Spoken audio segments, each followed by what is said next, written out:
And then in the morning we tried to ride the 20 kilometers to Blind River, and I made it about 5 before the bike just complete failure and kind of started smoking and stopped.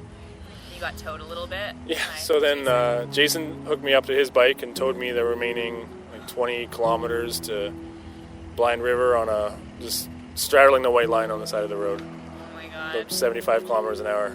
How are you feeling now? Are you so sad? Sadness hasn't kicked in. We're kind of in the mode of how do we get home right now.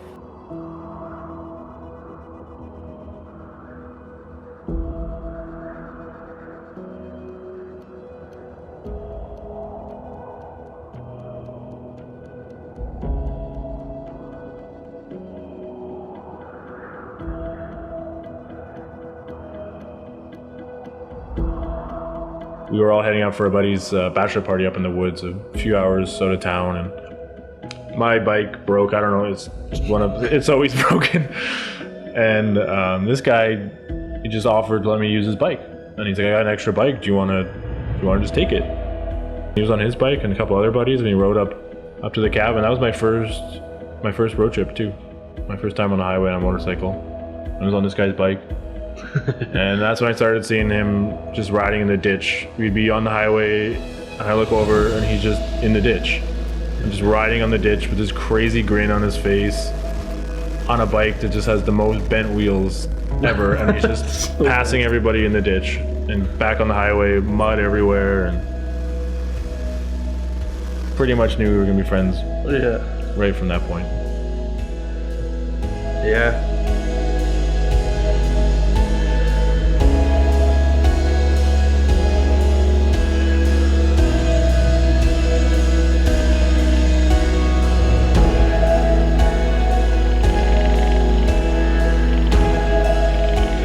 Why would I want to ride an old motorcycle across North America? Why wouldn't you? It's the dream. I wouldn't want to ride a nice bike. That'd be boring. Everybody can do that.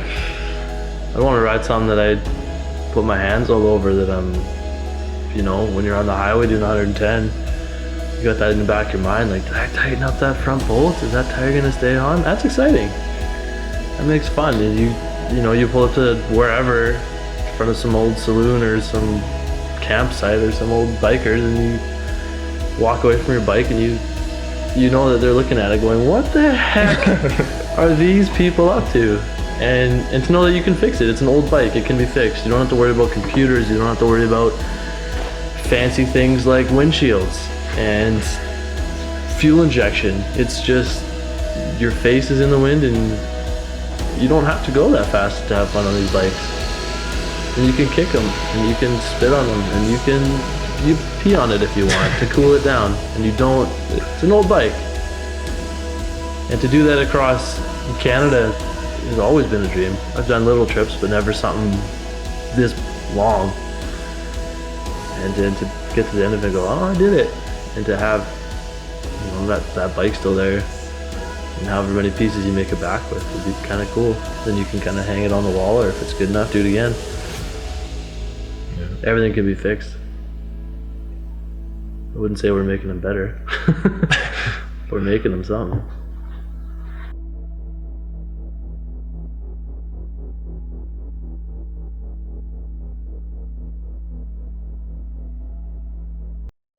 So I'm talking about this bike?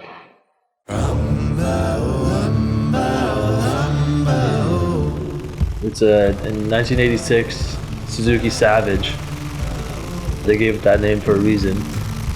It's a single cylinder 650, so it just vibrates and thumps and it's loud. Cowie's always the one at the gas station doing repairs very quickly. I remember him melting his boots off on the engine because both of his foot pegs broke off and he couldn't ride with them, so he had to switch and then ride his feet on the frame, which basically describes that bike in a nutshell. Like, it would keep going, but little crappy things would break all the time, and it was just kind of amazing that it took that much abuse. I mean, he went through a couple engines and stuff, but the bike's still going. It was amazing. Well done, Suzuki. And it's kind of been my baby since I bought it. I put a lot of my heart and blood into it. Got a few scars on myself from cutting it and working on it. But yeah, fun bike. So I've had that for 7 or 8 years now, and since I bought it, it's been through many changes. Choppers, cafe racers. Yeah, I ride it like it's a dirt bike. It's a full street bike, street tires, but I jump it, I raced it, flat track, I've done hill climbs, just beat it up, and it's never fully quit. I've had corks with it, but it kind of bugs all my friends when it just starts every single time. No matter what I do to it, it'll always run. Cut a shot of us on the highway and your bike won't start. Yeah. I'd love to be able to tell you more about Blake's KZ 440, but I've never seen the thing running.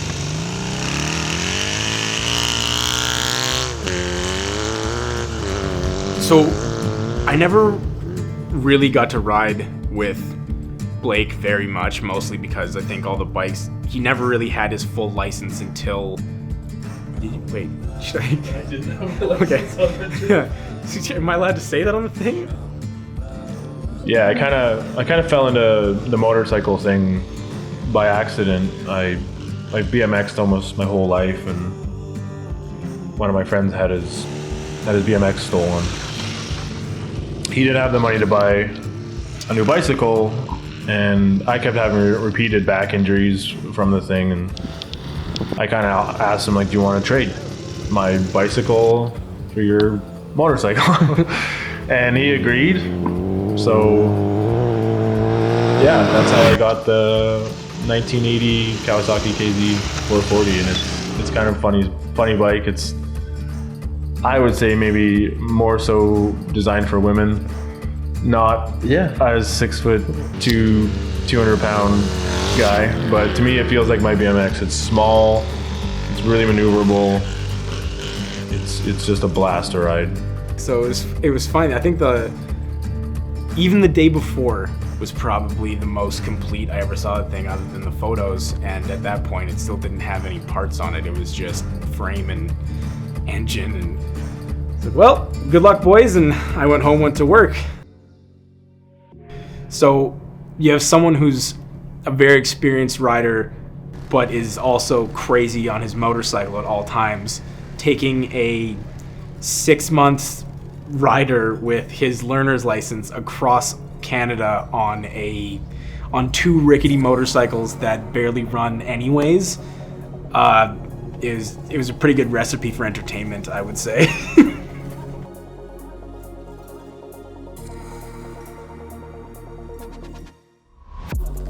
The best part of it for me was that the week before, Blake had a Honda Goldwing that I thought was like, oh, this is amazing. Like, obviously Blake's gonna take this Goldwing on this trip because it's running well, it's meant for these kind of things. No. Because there was no money, like, again, there's no 100% thing on this trip. There was 0 money for the trip, so he had to sell the only bike that was probably gonna make it to literally pay for the rest of the trip. That last day, I remember walking into the garage and expecting, because I know these guys, like, they've been working for 2 days straight, like, not sleeping, trying to get these things going. And I remember walking in the garage and I'm like, all right, well, I'm going to see the bikes, like, everything's going to be good. And I don't think it had changed in a month. It looked like everything was just parts still. And I was like, so you guys are, like, postponing this a week, right? Like, you're not going to go.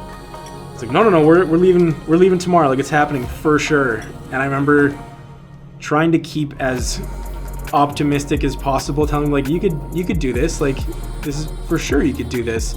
And in the back of my head, I'm like, there's no way any of these bikes can be running the next day. And I remember Blake specifically asked me, he was like, hey man, so, like, what do you think of this trip? I was like, I think it's a great idea. It's gonna be so much fun. You guys are gonna do well. And he's like, no, but, like, in all honesty, like, what are your actual thoughts on this trip? I was like, oh, you guys are nuts. I was like, it's not gonna work. Like, none of your bikes are still in pieces in the ground. I can't believe you're even thinking about leaving right now. And then I had to go home and go to work, and I remember getting a text at like 12:30 being, hey man, We got the bikes going. We took them for a little test drive, and I'm sure they're fine. We rode out on the highway in the pitch black. The lights are a little dim, and things aren't working here and there, but I'm sure it'll be fine. And sure enough, they took off the next day. Have you ever met Miss Lindy? She's a gal with the bright red hair. Now she stands high from all the rest. You'd know her anywhere. Well, she's mine. Yeah, she's mine. Well, I love that little girl with the bright red hair. I think the best part about the whole trip was that there was no plans. The plan was to get as far east as they could, which is Newfoundland. Let's just see what we can do every day, blast as far as we can go. About $1,200 each in their pocket. Newfoundland was the destination. If we get there, we get there. She's so fine.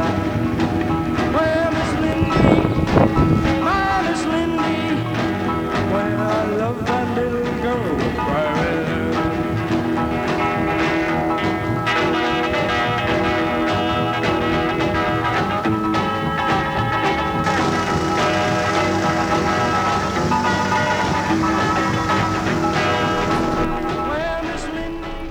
So, the first two provinces, I don't know if anyone else has been through Saskatchewan and Manitoba, but it's pretty flat. You just want to get as many kilometers under your belt as possible. Just fly through as much as you can until, Blake's battery decided to blow, and about halfway through Manitoba. That resulted in Cowie with a ratchet strap, I believe, or a tow strap, attached to Blake's bike, riding in the dark until they could find a place to pull over on the side of the road. Well, she's mine. Yeah, she's mine. Well, I love that little girl. She's so fine. We're all towed up to Portage, the Prairie. Bike won't start. Some sort of battery issue, hopefully not charging issue. Yeah, so we're gonna try and mooch a place to stay in Boston Pizza and then go find a battery in the morning. He's a good tow driver.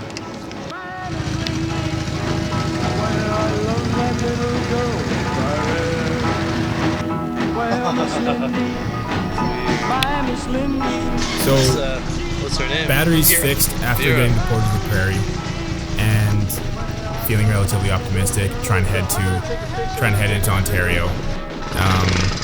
The guys cross into the Shield, I think it is, in Ontario, anyways. Hey now. Do-do-do-do. Hey now.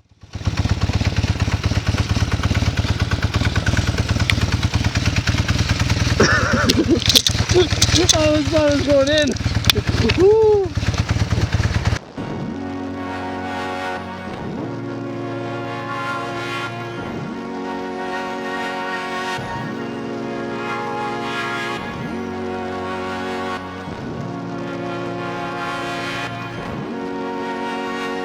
I was getting texts from Blake saying that his fuel consumption is terrible. He was getting maybe 100 kilometers to a tank.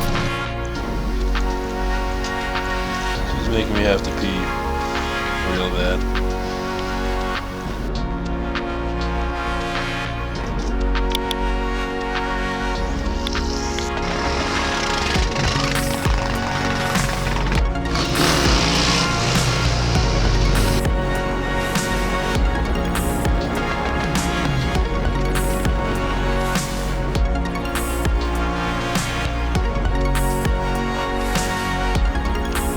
Hard to sleep.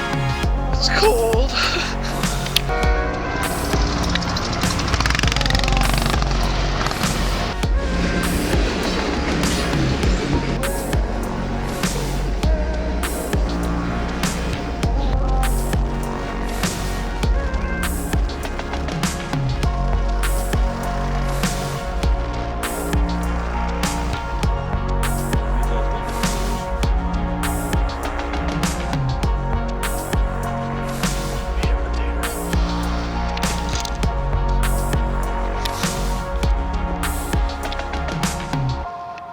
So I remember when Blake and Cowie were first they were switching out the rear wheels to see what they could do with like different tires and all this kind of stuff. And we're switching the rear wheels in the garage, and we put it on, and like something wasn't lining up right. Like there was not.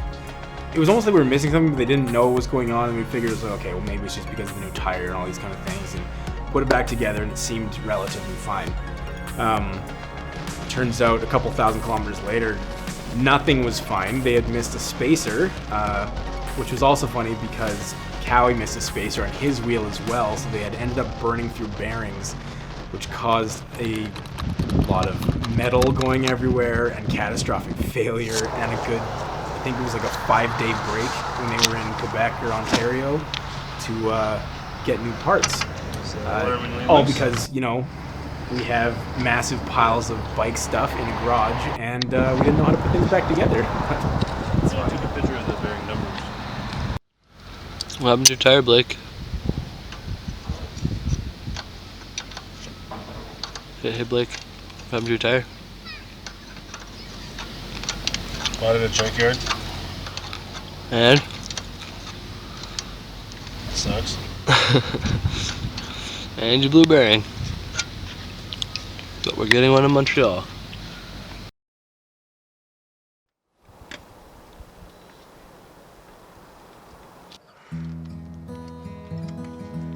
After the guys got the wheel bearing and stuff fixed, they ended up making it to Lake Superior, and it was the first time in a few days where they sounded like genuinely happy to be there. It was sounded like a beautiful spot that they were camping at. I think they rode down like a walking path to get there onto this beach, and then they just started ripping their bikes up and down the beach with new wheel bearings that they had just installed. You know, also smart. It's so funny. Look at him pull.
But I'm nail clippers, so we'll be okay.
Right way. Brake with my sprocket, drive with the brake.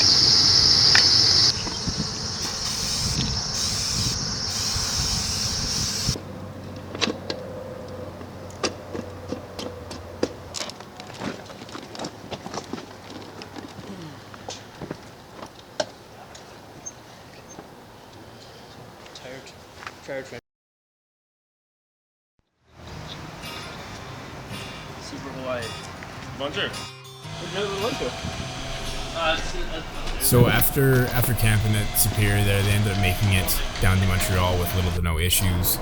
But basically, in my opinion, I think it was a really good break for those guys. It was 5 days that set them back, but it was a nice time to sit and just kind of recool and recharge the jets. But Cowie, because of his spacer, had to fix the sprocket and the chain on his bike. Blake also needed another battery because his terminal kept breaking off. And they were waiting on parts, so it was 5 days of just sitting and waiting. I honestly think that, like, this is more difficult than framing a house. Oh. Goodbye, pants. Buongiorno. Oui, oui. Bonjour. Au revoir. Do you want a hand? Polishing that tire. Because we're going somewhere. On foot. Because we screwed up. We both forgot to put spacers, the same spacer, in both of our bikes. Somehow magically made it to 3,200 kilometers. Yeah. Winner, winner, no spacers for dinner.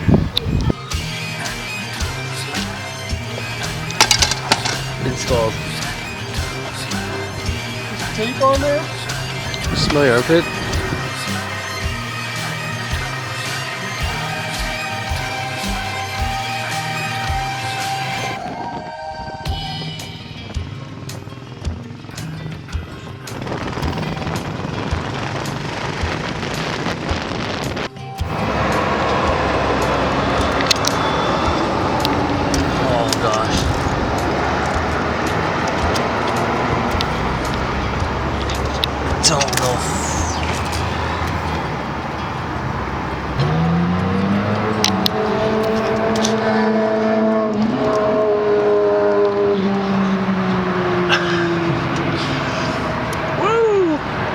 Winner, chicken dinner. Thumbs up for my finger bringer. Give her figure.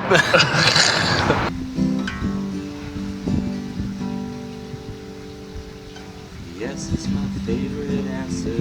I took a dancer home. She felt so alone. Stayed up all night in the kitchen, doing my dishes on and on till the dawn.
had to order a new sprocket for Blake because of the wheel spacer as well, but it was gonna be an overnight part.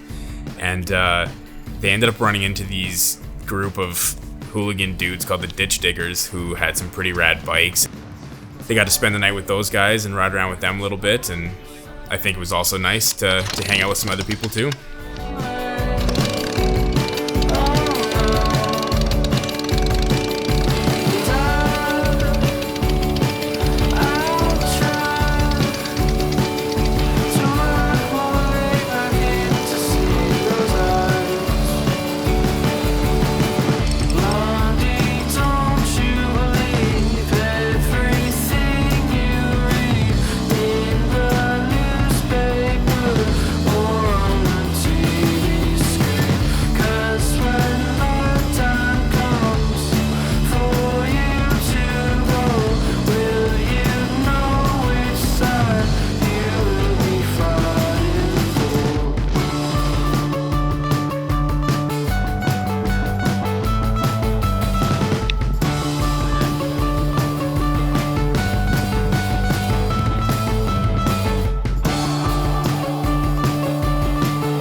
What's a good number, like F10, F2? I remember hearing from them in they finally got to the coast, and I was absolutely blown away by it. I can't believe you got a 440 and a Savage to the coast in the condition that they were in, and with how many breakdowns they did, and I can't believe they were able to fix these things on the side of the highway as many times as they did. But all I kept thinking as soon as I got to the coast was, well, now you guys got to make it back, and your bikes have already been through all of these horrible things, and they're already worn down. So that leg is gonna suck. And I mean, yeah, it turns out it did.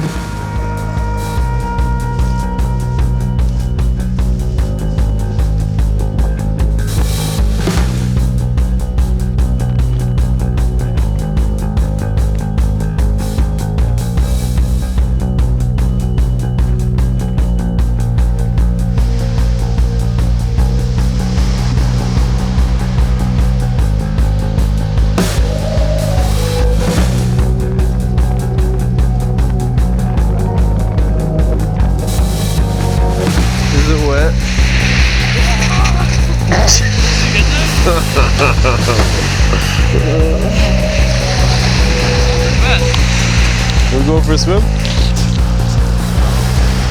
Fix my bike.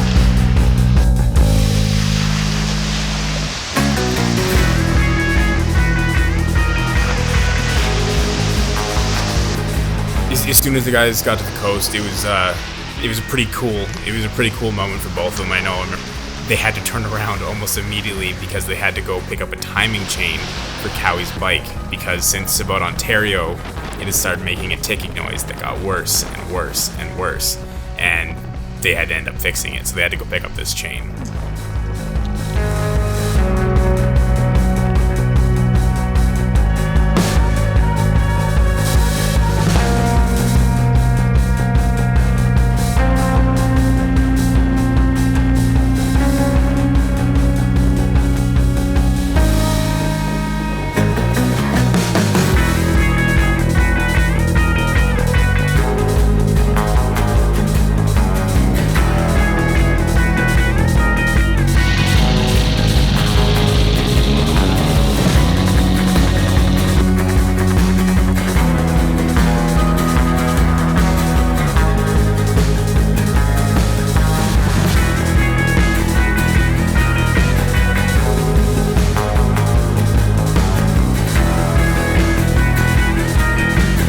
you want to reserve yet? No. Oh, that's good.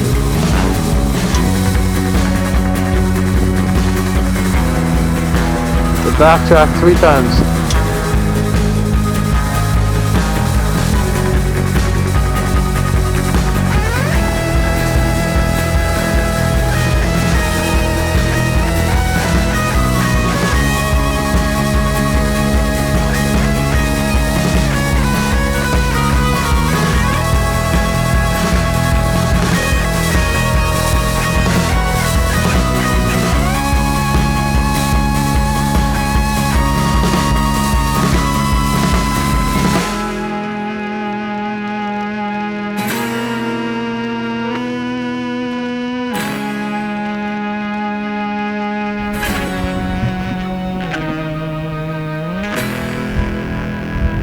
Golden yellow, right? It's gonna come out custom metal flake. What if I'm just here not actually turning anything?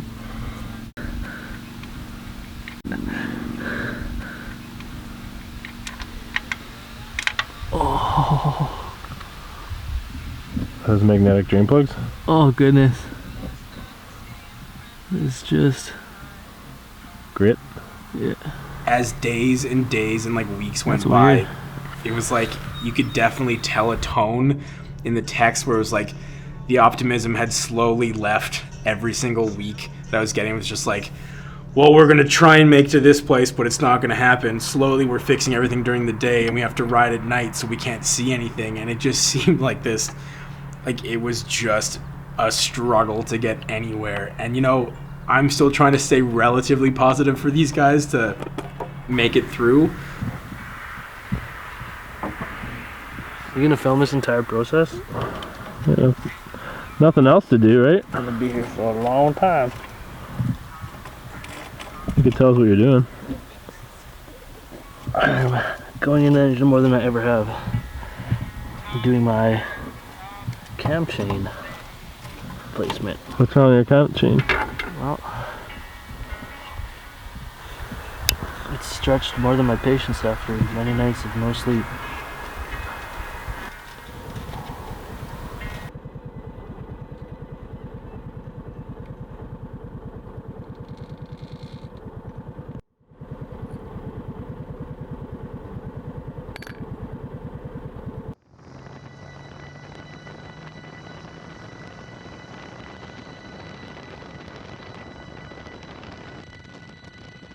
Take my name out of your paper, Jane. I've seen something that forever changed the game. Forgive me, love, for the blame I sent to thee.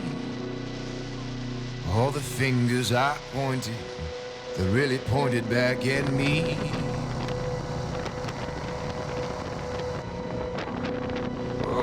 This fighting, this unsettling stir, I see it now, I surrender.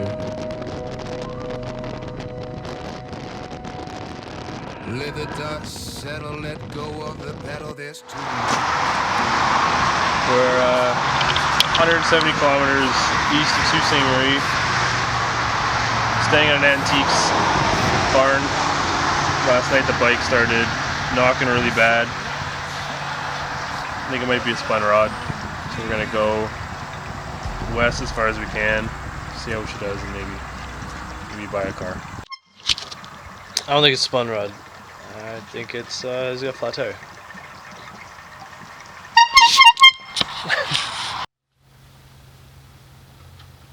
Where are we? Blind River. And what did we just go look at? A 2006 Pontiac Montana minivan. And how did we get to Blind River? Well, you see, the KZ died completely today.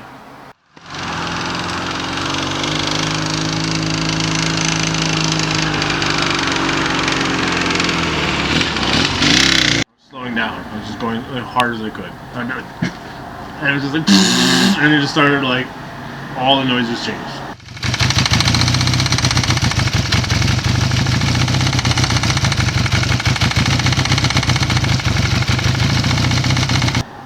I was like, and then like smoke started coming around my legs, and I'm like, and just smoke pouring out from the engine.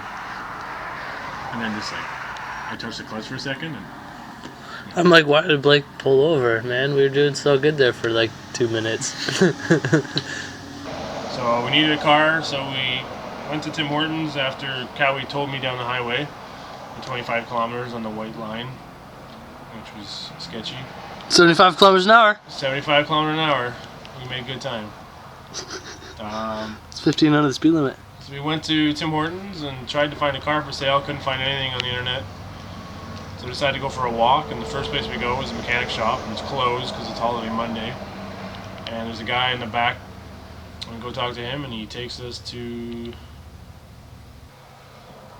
car place where this guy lives, and there's just people walking all over the place, and goats and sheep and chickens and dogs, and yeah, so he's got a $600 minivan that I think we're gonna buy and try to drive 2,800 kilometers in that tomorrow.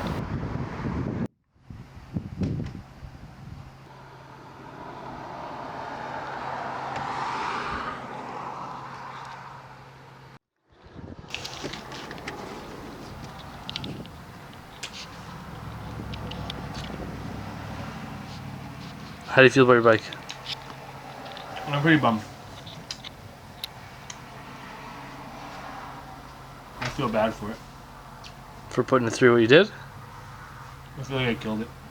No. Are you gonna try to fix it?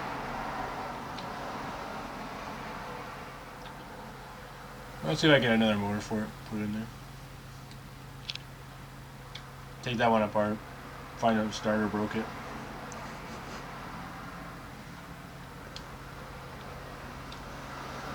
Wouldn't that be funny?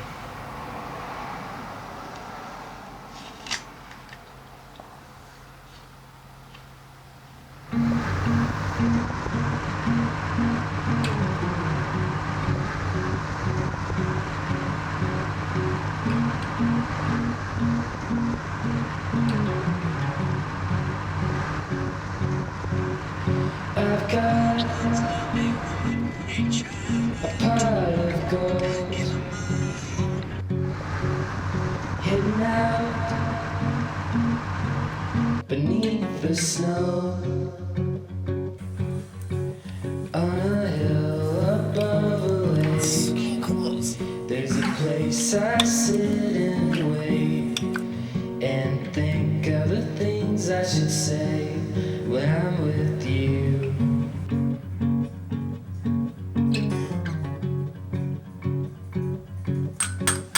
When I looked, Yeah, it's like I realized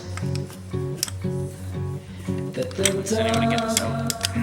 But like, did the bolts fall off? Yeah, there's no bolts in it. So we took it to the vat, and they opened up her side. And when they took the tumor out, it was flowering.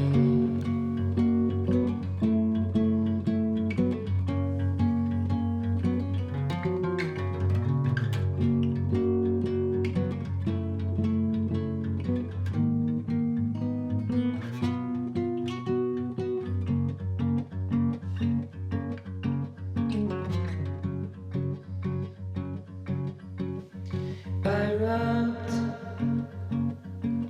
the thought of you between my fingers, like dried up glue.